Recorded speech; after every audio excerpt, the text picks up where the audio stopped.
görməliyik, dünya görməlidir ki, xalq necə öz liderin qanundadır. Xalqın böyüklük kiçiliyi yoxdur. Elə xalqlar var ki, onlar 100 milyonlarladır. Ancaq birlik yoxdur, həmrəylik yoxdur. Vahid bir gücün ətrafında birləşmirlər, onlar zəifdir. Xalqlar var ki, 1 milyon, milyon yarım, milyondan az. Ancaq onlarda o qədər sıx birlik var ki, onlar dünyanın ən böyük xalqlarıdır. Ona görə əsas böyüklük deyil, əsas o bir liderin olmasıdır.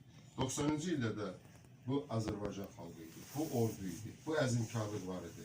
Ancaq biz bütün bunlara baxmayaraq 20% torpaqları itirdik, məğlub olduq.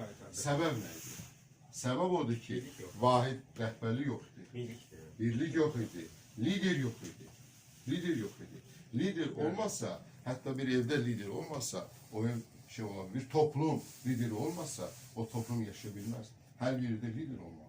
90-cı illərdə biz məğlubiyyətimizi lider, sabatsız rəhbərlik, ölkəni ancaq talamaqla məşğul olan, ancaq onların iqtisadiyyatı dağıdan insanlar hakimiyyətdə idilər. Ona görə biz qalib gələ bilmədik. Biz torpaqlarımızı geri 2020-ci ildə də həmin xalq idi, həmin Azərbaycan vardı, həmin əzimkar Azərbaycanlı necə onda bizi birləşdirən bir lider oldu. Lider oldu ki, o dünyanın 30'a yaxın telekanallarına 44 gündə müsahibə verdi.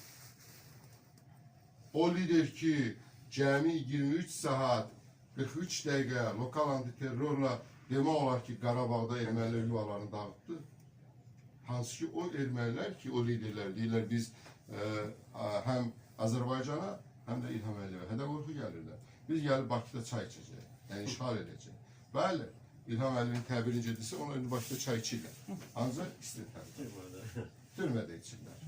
İndi krokodil göz yaşlarını töküb yalvarırlar ki, bizi əfələ. Biz bir qələt eləmişik. Bax, budur. Yəni, biz bu lideri qorumalıyıq. Əlbəttə, qələbəmiz var, uğurlarımız var, iqtisadiyyatımız inkişaf edir dəfələrlə.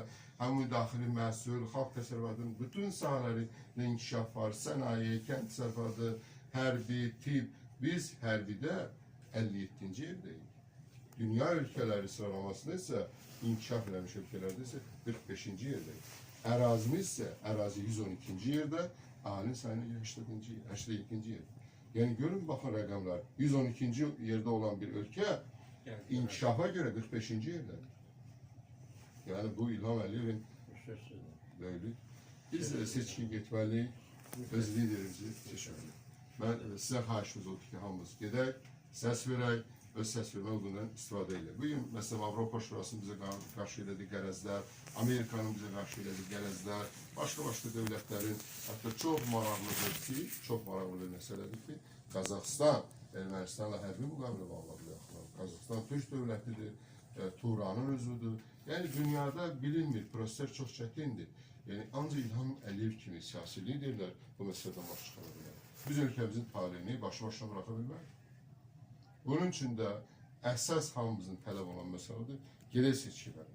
Səs vermə qutularına yaxınlaşaq, azad səsinizi verək. Təşəkkür ederiz. Nə qulluğunuz var?